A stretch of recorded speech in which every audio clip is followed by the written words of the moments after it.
ಶ್ರೀ ಗುರುಭ್ಯೋ ನಮಃ. ಶ್ರೀಮನ್ಮಹಾಗಣಾಧಿಪತಯೇ ನಮಃ. ಎನ್ನ ಅಧ್ಯಾತ್ಮ ಬಂಧುಗಳೇ, ಮಹಾರಾಷ್ಟ್ರದಲ್ಲಿ ಒಬ್ಬ ಮಹಾನ್ ಶಿವಶರಣನಾಗಿ ಹೋದ ಪೆದ್ದಣ್ಣ ಅಂಥೇಳಿ.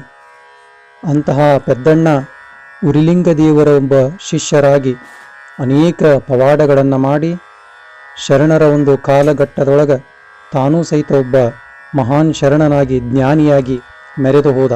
ಅಂತಹ ಉರಿಲಿಂಗ ಪೆದ್ದಣ್ಣ ಒಂದು ವಚನವನ್ನು ಬಹಳ ಸುಂದರವಾಗಿ ಬರಿತಾನ.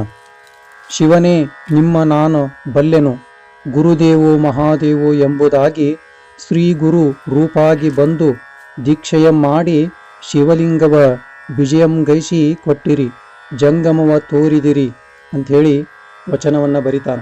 ಅಂದ್ರೆ ಗುರುವಿನ ಒಂದು ಮಹಾತ್ಮೆ ಎಷ್ಟು ಮುಖ್ಯ ಇರ್ತತಿ ಅಂತಕ್ಕಂಥದ್ದನ್ನು, ಹಂಗೆ ಆ ಪರಮಾತ್ಮ ಗುರುವಿನ ರೂಪವಾಗಿ ಬಂದು ನಮಗೇನು ಮಾಡ್ತಾನಂದ್ರೆ ಮೋಕ್ಷವನ್ನು ಪಡೀಲಿಕ್ಕೆ ಆ ಲಿಂಗ ರೂಪಿಯಾಗಿರ್ತಕ್ಕಂಥ ಲಿಂಗವನ್ನು ನಮಗೆ ದೀಕ್ಷೆಯಾಗಿ ಕೊಡ್ತಾನ.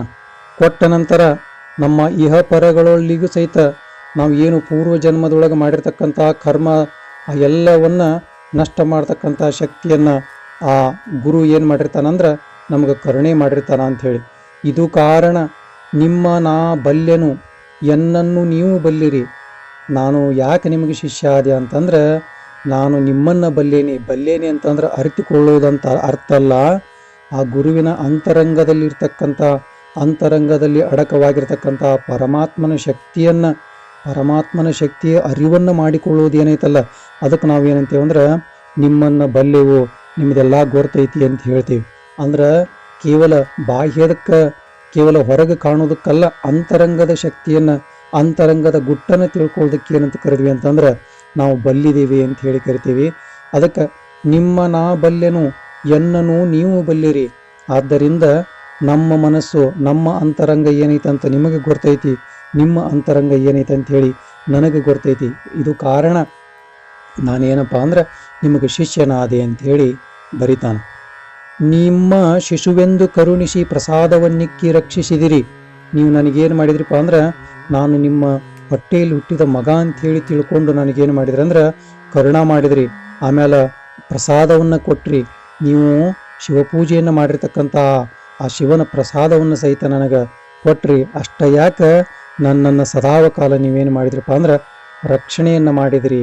ಆದ್ದರಿಂದ ನಾ ಏನು ಮಾಡಿದೆ ಅಂತ ತಿಳ್ಕೊಂಡೆ ಅಂದ್ರೆ ನಾನು ನಿಮ್ಮನ್ನು ಬಲ್ಲಿದ್ದೇನೆ, ನೀವು ಸಹಿತ ನನ್ನನ್ನು ಬಲ್ಲಿದಿರಿ ಅಂತ ಹೇಳಿ ತಿಳ್ಕೊಂಡೆ. ನಿಮ್ಮ ನಾ ಬಲ್ಲೆನು, ಎನ್ನನು ನೀವು ಬಲ್ಲಿರಿ. ಮತ್ತೆ ಮರೆ ಮಾಡಿ ಜ್ಞಾನವನ್ನು ಅಜ್ಞಾನವನ್ನು, ಭಕ್ತಿಯನ್ನು ಅಭಕ್ತಿಯನ್ನು, ಸುಖವನ್ನು ದುಃಖವನ್ನು ಒಡ್ಡಿ ಕಾಡಿದಿರಯ್ಯ. ಇಷ್ಟು ಮಾಡಿದ ಮೇಲೆ ಸುಮ್ಮನೆ ಬಿಟ್ರಿನು ನೀವು ನನ್ನ ಅಂತಂದ್ರೆ ಸುಮ್ಮನೆ ಬಿಡಲಿಲ್ಲ. ಗುರು ಆದವ ಏನು ಮಾಡ್ತಾನಂದ್ರೆ ಪರೀಕ್ಷೆಯನ್ನು ಮಾಡ್ತಾನ. ಒಮ್ಮೆ ಜ್ಞಾನವನ್ನು ಕೊಟ್ಟು ನೋಡ್ತಾನ, ಒಮ್ಮೆ ಅಜ್ಞಾನವನ್ನು ತಲೆಯೊಳಗೆ ತುಂಬಿ ನೋಡ್ತಾನ, ಒಮ್ಮೆ ಭಕ್ತಿಯನ್ನು ಕೊಟ್ಟು ನೋಡ್ತಾನ, ಮತ್ತೊಮ್ಮೆ ಆ ಒಂದು ಅಭಕ್ತಿಯನ್ನು ಕೊಟ್ಟು ನೋಡ್ತಾನ, ಒಮ್ಮೆ ಸುಖವನ್ನು ಕೊಡ್ತಾನ, ಒಮ್ಮೆ ದುಃಖವನ್ನು ಕೊಡ್ತಾನ. ಇವನ್ನೆಲ್ಲ ಏನು ಮಾಡ್ತಾನಂದ್ರೆ ಪರೀಕ್ಷೆ ಮಾಡ್ತಾನ. ಬೆದರದೆ ಬೆಚ್ಚದೆ ಇದ್ದೊಡೆ ಕರವಿಡಿದೆತ್ತಿ ಕೊಂಬನಮ್ಮ ರಾಮನಾಥ ಅನ್ನುವಂಗ ಆ ನಮ್ಮನ್ನು ಏನು ಮಾಡ್ತಾನಪ್ಪ ಅಂದ್ರೆ ಪರಿಪರಿಯಾಗಿ ಪರೀಕ್ಷೆಯನ್ನು ಮಾಡ್ತಾನ. ಜ್ಞಾನ ಇದ್ದಾಗ ಒಳ್ಳೆಯ ಯೋಚನೆ ಬರ್ತಾವ, ಅಜ್ಞಾನ ಇದ್ದಾಗ ಅಧರ್ಮದ ಭಕ್ತಿ ಇದ್ದಾಗ ಗುರುವಿನ ಬಗ್ಗೆ ಒಳ್ಳೆಯ ಭಾವನೆ ಬರ್ತೈತಿ, ಅಭಕ್ತಿ ಇದ್ದಾಗ ಅಧರ್ಮದ ಕಾರ್ಯಗಳನ್ನು ಮಾಡ್ತಕ್ಕಂಥ ಮನಸ್ಸಾಗ್ತತಿ. ಸುಖ ಬಂದಾಗ ದೇವರನ್ನ ನೆನೆಸ್ತೀವಿ, ದುಃಖ ಬಂದಾಗ ದೇವರನ್ನ ಬೈತೀವಿ.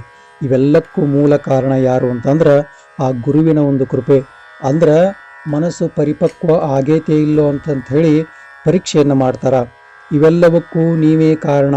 ಇದಕ್ಕೆಲ್ಲ ಮೂಲ ಕಾರಣ ಯಾರು ಅಂತಂದ್ರೆ ಆ ತ್ರಿಕಾಲ ಜ್ಞಾನಿಯಾಗಿರ್ತಕ್ಕಂಥ ಪರಮಾತ್ಮನ ಅಪರ ಸ್ವರೂಪನಾಗಿರ್ತಕ್ಕಂಥ ಗುರು ಏನದಾನಂತಂದ್ರೆ ಇವೆಲ್ಲವಕ್ಕೂ ಮೂಲ ಕಾರಣ ಅದಾನ.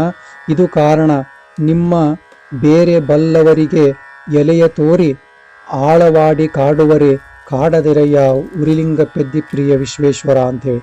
ಅದಕ್ಕೆ ನಿಮ್ಮನ್ನು ಬ್ಯಾರಿಯಾಗಿ ತೋರಿಸುವವರಿಗೆ ನೀವು ಕಾಡ್ರಿ, ಆದ್ರೆ ನೀವು ಬ್ಯಾರೆ ಅಲ್ಲ ನಾವು ಬ್ಯಾರೆ ಅಲ್ಲ ಅಂತಕ್ಕಂಥ ಸಮಾನತೆಯ ಭಾವ, ಸಮನ್ವತೆಯ ಭಾವ, ಎಲ್ಲ ಬ್ರಹ್ಮಗಳು ಸೇರಿ ಒಂದಾದಂತಹ ಒಂದು ನಿರ್ವಿಕಲ್ಪ ಭಾವ ಇದ್ದಲ್ಲಿ ನೀವೇನು ಮಾಡಬಾರ್ದಂದ್ರೆ ಕಾಡಿಸ್ಬೇಡ್ರಪ್ಪ ಗುರುದೇವ ಅಂಥೇಳಿ ಗುರುಗಳಿಗೆ ಏನು ಮಾಡ್ತಾರಂದ್ರೆ ಆ ಪೆದ್ದಣ್ಣ ಏನು ಮನವಿಯನ್ನು ಮಾಡ್ಕೊತಾನ, ಬೇಡ್ಕೊತಾನ, ಅಂತರಂಗದ ಅರಿವನ್ನು ಮಾಡ್ಕೊತಾನ ಅಂಥೇಳಿ. ಆದ್ದರಿಂದ ಗುರು ಆದವ ಹೆಂಗಪ್ಪ ಅಂದ್ರೆ ಪರೀಕ್ಷೆ ಮಾಡಾಕೂ ಇರ್ತಾನ, ಕಾಡಾಕೂ ಇರ್ತಾನ, ಬೇಡಾಕೂ ಇರ್ತಾನ, ಬೈಯಾಕೂ ಇರ್ತಾನ, ಹೊಡಿಯಲಿಕ್ಕೂ ಇರ್ತಾನ. ಅಂದ್ರೆ ಆ ಎಲ್ಲ ಶಕ್ತಿಗಳು ಸಹಿತ ಗುರುವಿನೊಳಗೆ ಅಡಕ ಆಗಿರ್ತಾವು ಅಂತಕ್ಕಂಥ ಕಾರಣದಿಂದನ ನಮ್ಮನ್ನು ಪರೀಕ್ಷೆ ಮಾಡಿ ಏನು ಮಾಡ್ತಾನಪ್ಪ ಅಂದ್ರೆ ಮುಂದೆ ನಮಗೆ ಲಿಂಗ ದೀಕ್ಷೆಯನ್ನಾಗಲಿ ಮೋಕ್ಷವನ್ನಾಗಲಿ ಕೊಡ್ತಕ್ಕಂಥ ಗುರುತರವಾದ ಜವಾಬ್ದಾರಿಯನ್ನು ವಹಿಸ್ಕೊಂತಾನ ಅಂತಕ್ಕಂಥ ಮಾತನ್ನು ಹೇಳ್ತಾ ಈ ಒಂದು ನುಡಿಗಳನ್ನು ಗುರುವಿನ ಪಾದಕ್ಕೆ ಸಮರ್ಪಣೆ ಮಾಡ್ತಾ ಇದ್ದೀನಿ.